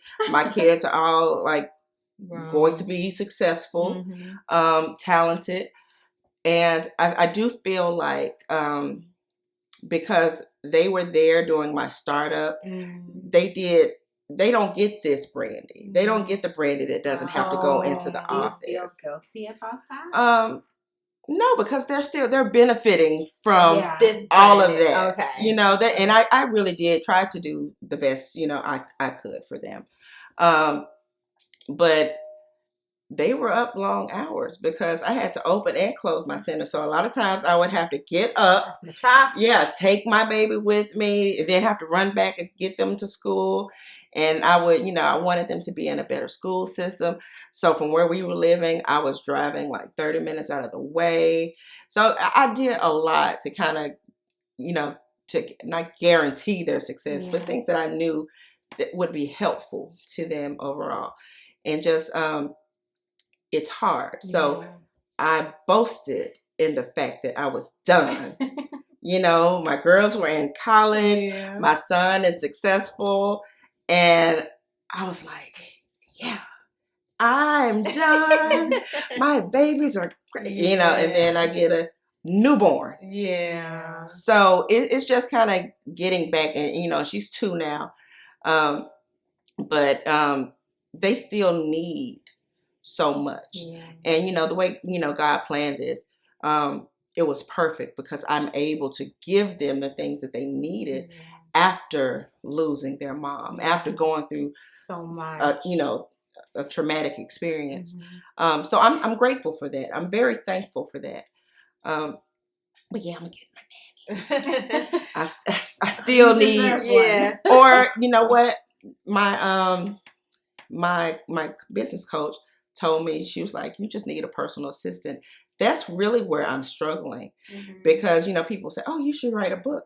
I mean, I could write movies, plays. I have children's books that I've written and never did anything with because there's so much. I don't sit and commit to any one thing. So I feel like I do need someone to say, no, let's stay on task. You know, let's do this. You know, I'll have a dream about something and it's a totally, you know, cool idea, you know, and I'm putting all my energy to that, you know, or I'm putting all of my energy into, you know, branding this building and, you know, I want to do, and I get a little spark and I'll see something and I'm like, I want to do my operations manual over again. And I'm like, why am I doing that? But it's just like that little thing. And I'm like, I'm going to do it over. I want to do, you know, so I just need to focus on something and complete it. So probably before the nanny, I'm going to try to find a good personal assistant. I think that'll help me. Yeah. But I don't know if we're wrapping up, but I know you was mentioning, you know, like which way you want to go with, whether it be like consulting or other stuff. But I want you to leave here today. And I was telling this Dani yesterday, like you just, all of this is happening to you for a reason. You just have this aura, this energy. I feel like you have so much you want to put out into your community and especially our community, especially when it comes to children and early child education. If you don't figure out how to put it out, just know that someone out there could listen in, it needs you to put it out. Needs you to put it out because it could be that person who got, you know, God forbid something, you know, drastic happened and that there's like, and they'll be like, okay, let me take a step back and not do this, not focus or jump. It could be where like you stop and explain how I was doing X, Y, and Z and I took a moment to just put this out there for you guys. What you put out there could be what they need and utilize for them to take that next step. So you have, I feel it. This is aura about you. So put it out there. Okay. Now I have to do it. Now I'm be in a podcast. Even if it's once a month, once a year, a little bit of something, whether it be the book or once you get your assistant, it could be any way. But put it out there. I feel you have so much to put out there. I really feel it. It doesn't have to be like frequent, every day or every week. This podcast is a great example. Yeah, I try to make a podcast every week, but like if you were gonna do something different that wasn't like, and it depends on your goals, right? Because if your intention is not like I'm gonna have the highest like listens on podcast streams or I'm gonna have the most viewed videos. Yes, there's strategies for posting in order to meet those types of goals, but if your goal is to just get your message across and get the people that need to hear it and connect with you and be inspired, then the frequency in which you post doesn't matter. But or the frequency in which you publish your books, which I know you're gonna do. I think that if you already have stuff written down, just release it. In a sense, you're kind of doing it. You're just not putting it out there for everyone. You're doing, like you just mentioned not the long ago, you help people and you didn't even really put it out there that you're helping them. But them themselves, you probably just changed their life. And they're probably like, you changed me. You put it out there to change somebody else. From our last, like I mentioned, the last episode we did with the guest, we were talking, and not to say either one is wrong or right, but we were talking about how like we encourage everybody, like, if you're probably not going to be successful in your business if you stay stuck in your job and stuck in your ways and you don't take that leap of faith and risk for yourself.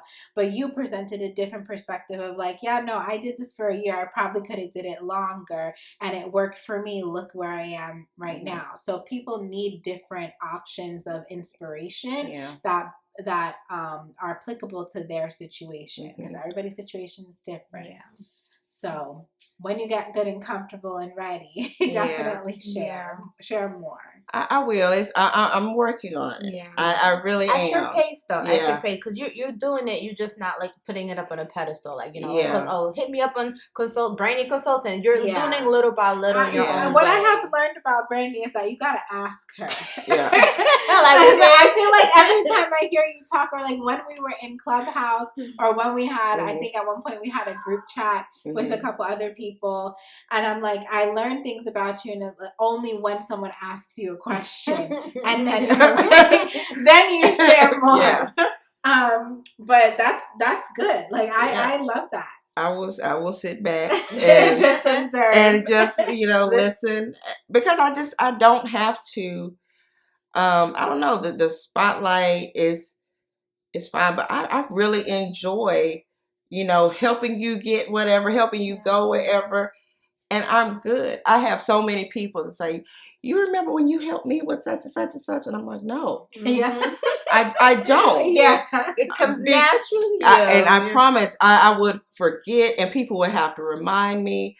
And they probably look at you like, "Girl, how you not remember?" I know. You changed my life. I know, and it's so many different people. You did this, and someone said that to me once. I remember when I was starting, and I put my CD out. And you came and you bought all the CDs. I do that so much when I see people just really trying. I'm like, I'm going to buy her. Yeah. I'm going to buy this. Yeah. I may never open it. Yeah. I may not ever. And sometimes I'll gift things. But I like the thought of people. That motivates them. Yeah. And I never want you to feel like quitting. Yeah. So if my purchase can help you to keep going, or just me saying, "Hey, I love what you're doing, keep it up." Mm-hmm. I know that means a lot to people, because people will come back and say it. Mm-hmm. I didn't know it, and this year has really been such how do I want to say this? More people are saying this kind of stuff to me where I didn't know beforehand. People will, reach out to me and say, "Hey, you're inspiring." And I know it's for a reason. I know that there's a bigger thing that I need to be doing right now. The universe is trying to tell you this. Because so many people are reaching out to me where I'm like, "No, I don't really want to." And they're like, "No, but you helped me with this. So you need to do that." Yeah. So I feel like that's, I know it is. Yeah. I felt so much love this year. This year. Yeah. It's been really, really amazing, my journey. Another shift coming. Yeah. Another chapter opening. It is. That's good. It is. That's good. Yeah. Well, Brandy, it has been like very long episode. I do think this is gonna have to be 2 parts, so we're gonna have to edit something towards the end here. But we didn't even really cover. I wanted to have you on the podcast because I wanted to share a bit more of how we got into this university situation and why we connected. Mm-hmm. But I truthfully think that needs to be a whole nother. You come back in a couple months. Because we don't have much Check time. The forecast. I agree. Maybe it's coming July. Just come in July. We know it's hot. Maybe August. When do you think your IRS building will be open? Well, let's shoot for this summer sometime. Yeah. And I think we will also. The goal for the university is also to be open in August. Oh, so it could be a part 2 of let's see what happens with distance and Yeah, because I do want to take a deep dive, or maybe we could do, if it has to be on Zoom, we can get on a Zoom, do a little Zoom episode, because I do want to dive deeper into that. Exactly, because I'm just so proud of the whole process and how everything played out. I'm just so happy for you with it. Yeah, and I thank you for the confidence. Yeah. And what I will share right now is that I reached out to Brandy as soon as I knew that this opportunity existed. And I think I already did explain, I think on Instagram. Mm-hmm. But because I knew that you had the IRS program, and I was like, I don't know what to say. Emma, because I can definitely do too much when it comes to preparing proposals. And when you put the planted the seed of you should do a presentation. I was like, I'm about to do a presentation. But I don't know if we're gonna go in there and it's gonna be overwhelming, or if they're gonna cut me off and be like, okay, that's time. I just didn't know what to expect, because we have I've submitted proposals before and received grants and gotten the universal pre-K contract, but it was nothing like this experience where we had to go to the campus and present in front of a board of people and be questioned live in person. Like I usually prepare things on the or have like Zoom meetings and have my notes open and reading in front of me. It was a very long time that I saw her that nervous. Like I don't think I've been that nervous probably since like maybe the first licensing inspection I ever had. I've never. Yeah, it was different. Thinking about it now. You were in a panic. Even when you called, you were in a panic. Yeah. You were like, what? Okay, I don't know. And then I would say something. And then she's like, okay, but what if they do this? And I'm like, well, if they do this, do this. Yeah. And she's like, oh, okay. Okay. Do you mind if I call you again? Just in case? And I'm like, no, I do not mind, but I'm really, I have a habit of like, and I think a lot of people do this where when you are worried about something, you like overthink it or you think about the worst thing ever. I get bad anxiety. So like it builds up in me to the point where I'm in tears on the way to the campus. I wasn't going to bring that up. But then when you actually, you want to kill me for that. When you actually get into the experience that you were worried about, it's never nowhere near as bad as you thought it was going to be. We all three of us are sitting there and she's presenting. If anything, I think I told her I got goosebumps and teary-eyed because she went down the history of the company and just to watch to see where she is now. Yeah. That was more so nerve-wracking and emotional as opposed to her driving there like crying. Nobody was crying. No. I wasn't like bawling. But that would have made me emotional, especially if I didn't know you were doing it. Because like I said, sometimes when you listen back on the things that you've done yourself and you don't give yourself, the pat on the back. You don't give yourself, and that's, I've never really done that. Certain things I'll do, I'll joke around.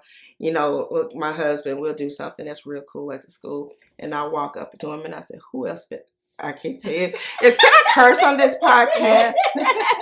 Yes, you can. No. Yes, you can. It's but I will walk up to him and say, who else messing with me? And he'll say, nobody. I'm like, you got that right.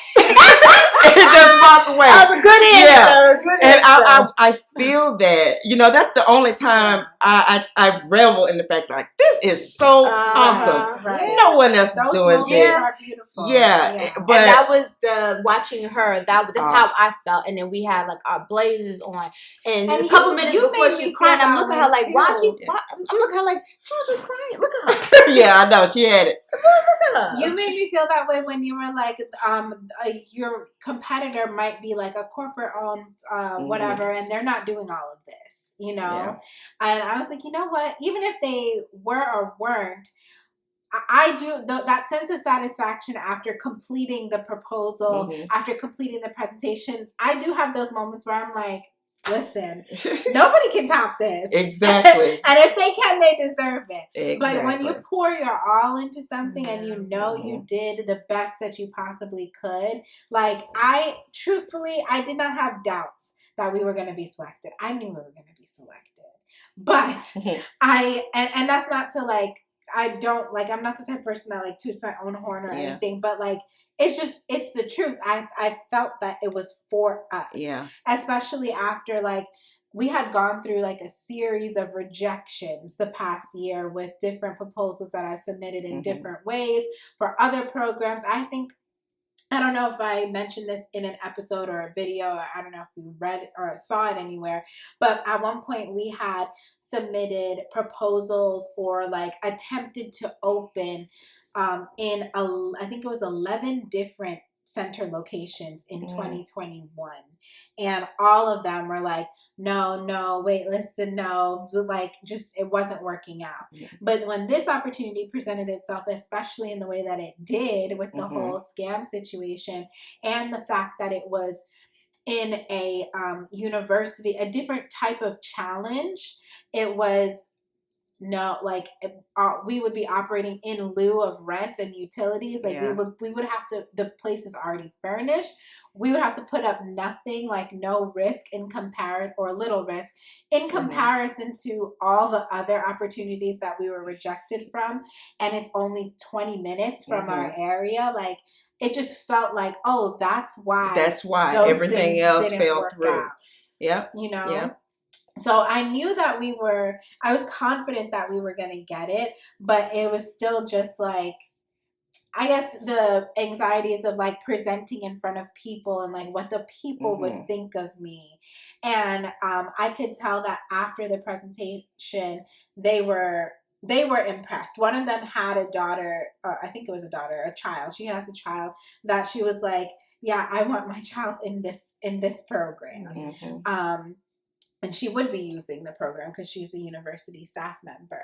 But it was an all around experience, and God willing, we finalize it and we actually get to pursue the opportunity, and we are able to open by the summertime. And I do think you should come back on the podcast and we can talk about. I want to be at this opening too. Oh, you'll be invited. Yes, I would be. You'll be invited. I reached out to them a couple days ago to ask if we can host our current location's graduation ceremony at the campus. Because it's a state school, you're able to rent the facilities for. Usually we do it at our local library. There's a theater in our library, but we were talking. I don't know how we came up with the idea, if it was you or me, but we were just like, let's see if we can ask the campus. And it seems like they're going to say yes. So I'm hoping that we can have our graduation ceremony, which will be in June, and then come down to our new center. Hopefully we'll be licensed by then if everything goes according to plan. I'm very excited for you guys. And we're excited for you too. I love that we have similar journeys in different timelines. Exactly. And I would love to take a trip. Yes. Cause I've never been to Memphis. I've never been. So look at her inviting herself. Yeah. I would love to go ahead and take a look. Cause I would just, after watching that first video, I said, I want to walk in and feel this. You know, you see it. I said, I would love to walk in and just feel what is being seen on the screen, you know? That's what I was going to say earlier when I mentioned my sister. I called her yesterday and I said, I'm so excited about the new program that I don't want Great Expectations to lack. We have the new program. Everything will be state of the art and brand new and shiny. New toy. Yes, it's a new toy. Yeah. So we're at the process now. I'm like, we have to, and I put in new floors, painted. I've done all kind of things on the inside. But now I'm like, what can we do to make sure that Great Expectations is still seen on the level of, excellence. And, with another school 15 minutes away. Yeah. And this is the shiny new kid, and I actually thought we had children from when I opened my center, some parents knew and moved from the IRS, and the IRS center is absolutely beautiful. And now they're doing a full remodel. I see what you mean. Yeah. It's gorgeous. Poured in place, playground, top of the art, everything new and shiny. But really, it's not the furniture. It's not the fancy playground. It is the spirit of the people that are working there. The spirit, happy children. That's what, builds your program and builds your culture. But I just really want to make sure that I'm able to keep both at that high level. And you will. Yeah. That in my experience with expanding, it hasn't been that. I never was in the position where when we opened the next place that I was worried about the last place.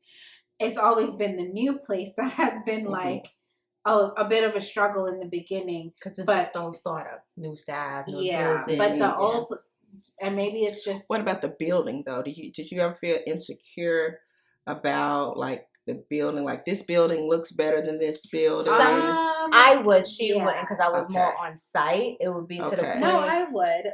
Even just from not even walking in, for example, our second location, when we opened our second location, I'm like, this is so beautiful. Like from the outside.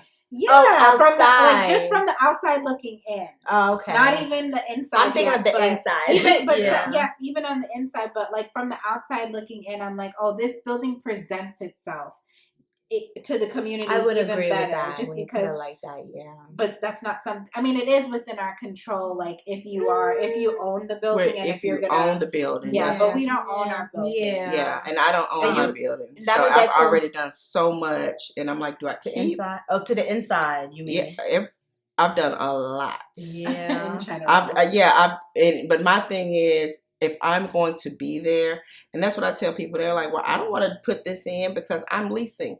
But you're going to be there. Yes, I don't get that either. You have to invest in it. And even if, this is the sister part of me, all the time she's talking, she's like, if we ever leave for whatever reason, I'm ripping each board off of this floor. What she said? I'm pulling up the playground. And then I'm like, so where are you going to put all the wood? Exactly. And she was like, I don't care. She said, it won't be in this building. She said, I'm taking the boards down. I'm taking, you pouring your blood and sweat and it, what?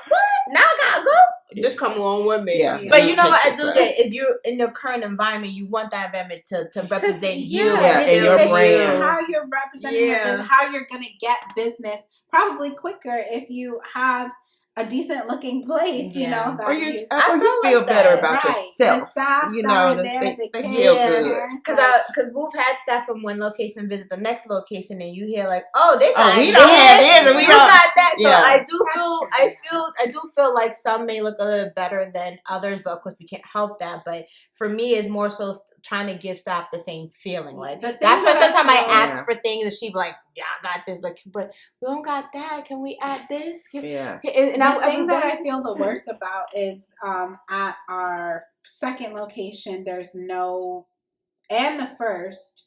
Yeah, our third location has a lot of space and offices or just like different rooms where staff can go and take a break. Our first and second location don't have break rooms or areas. The first location, no. The second location actually has a whole kitchen area break room. That's not a break room. Where people can still walk in and interrupt you. They're passing you to go to the bathroom. But it's still a break area. Where the first location, there's really no break area. We had to create one. All of our centers were previously daycares before. Yes. So we didn't go in and like knock everything down and build up the wall. So we kind of are working with what we have. Yeah. And I do prefer to open centers in that way. Me too. But it just gets a little tough when like situations like that where it's like, I wish there was a room here that we could do X, Y, and Z for whatever, or like storage space. There's more storage here than there is over there. Yeah. And I don't have any storage in my first building. I mean, no classroom has a closet. What do you do with your staff? We built cabinets, but still, we just I had to buy, the freestanding cabinets. But I have a pod, and I actually rented the building next door to us. For storage? So, for storage. Okay. So, and then I have an office over there too. But it's so funny. I'm like, people ask me, how do you decorate your lobby every month? I change out my lobby every month. Oh, good. Yeah. How do you do that every single month? Whatever my theme is, like I'll have the like now I have like animal print and tigers and all that because we're studying Africa. So, and then we go do Arctic animals. So all of that stuff is next door. So, and one of my teachers is phenomenal with organization. She takes care of it. She keeps it up, but you need that. So it's going to be so odd to be in a program that has all of this natural light, all this closet space, water fountains and little sinks in the classrooms. And, my Tyler classrooms, their sink is outside. So it's just like little annoying little things. But I just really want to make sure that they're not in competition with each other. And my goal is we'll start doing things together, but I want my current staff to also feel close to the new staff. I try to do that too. I think it's important.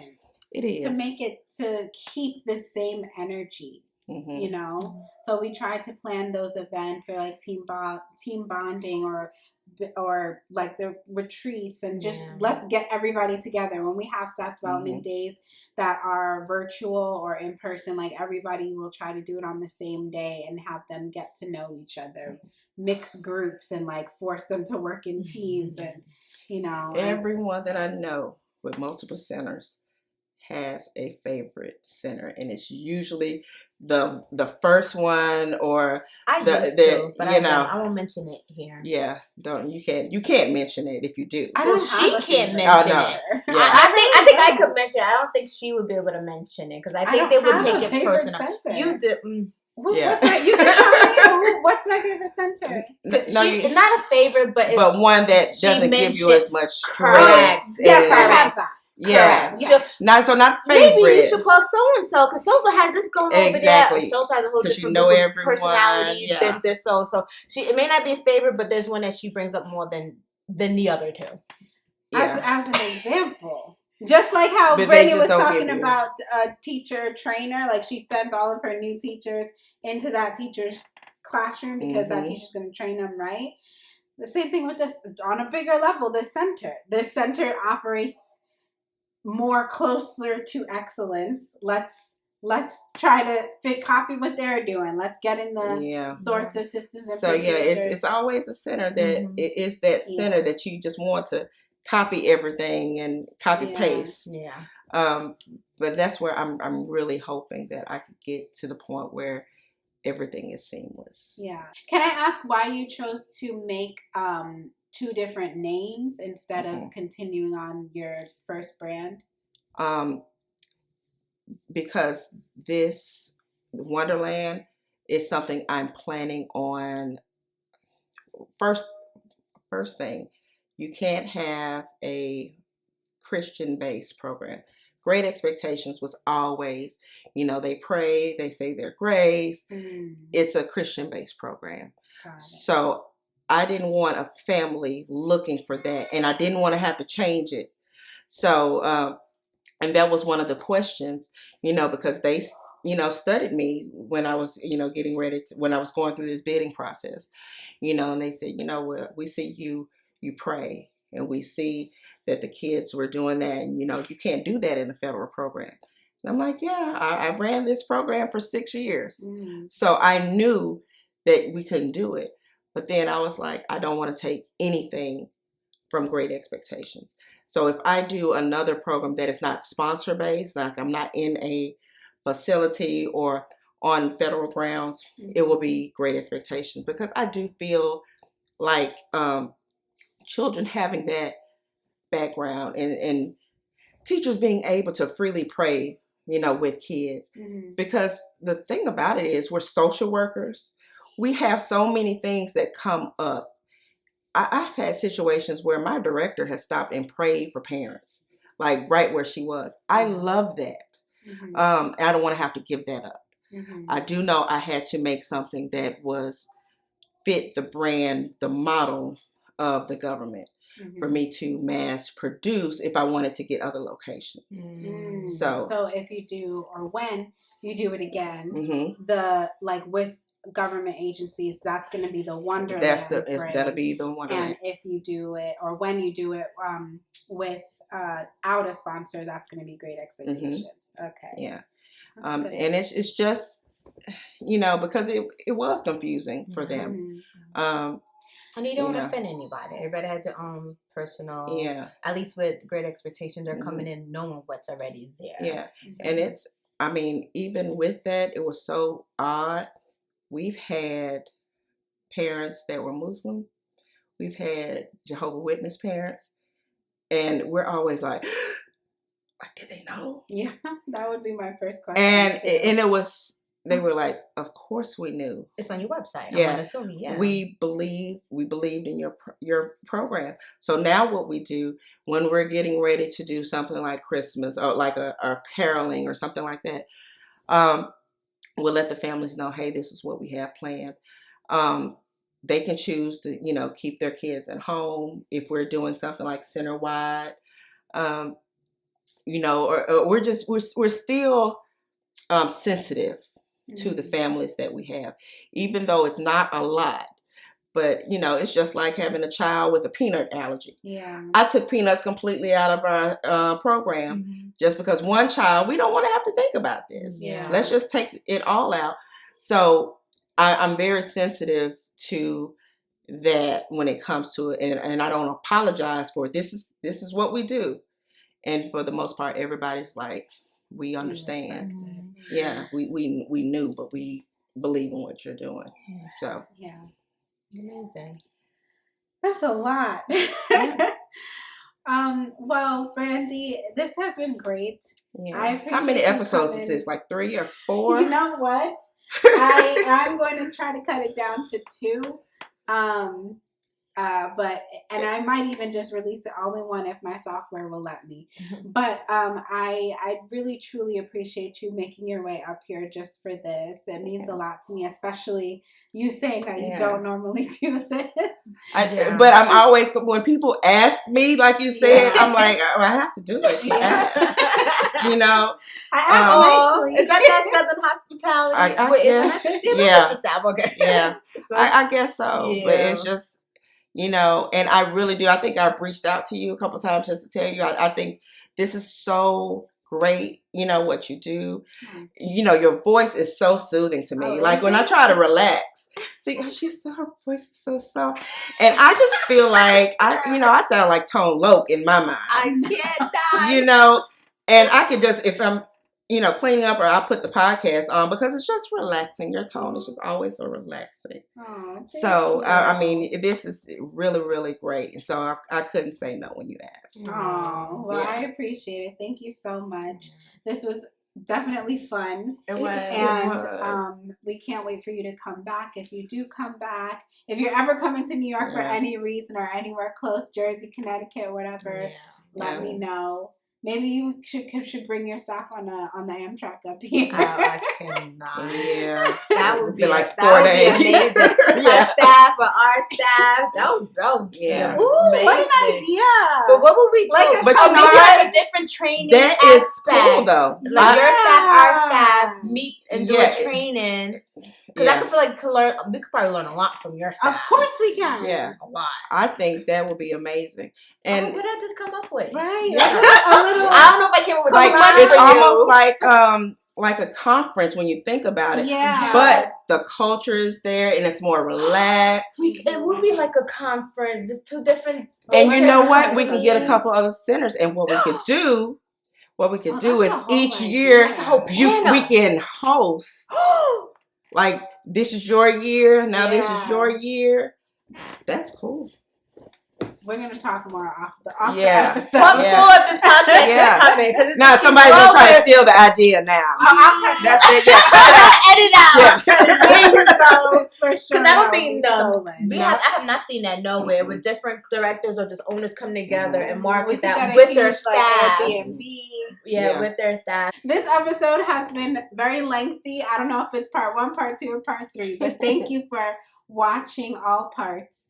And Brandy, thank you again for being here with us. I can't wait until you come back or until we can reconnect, whether that's in person or on Zoom. But I know we will both have big updates for each other. Yeah.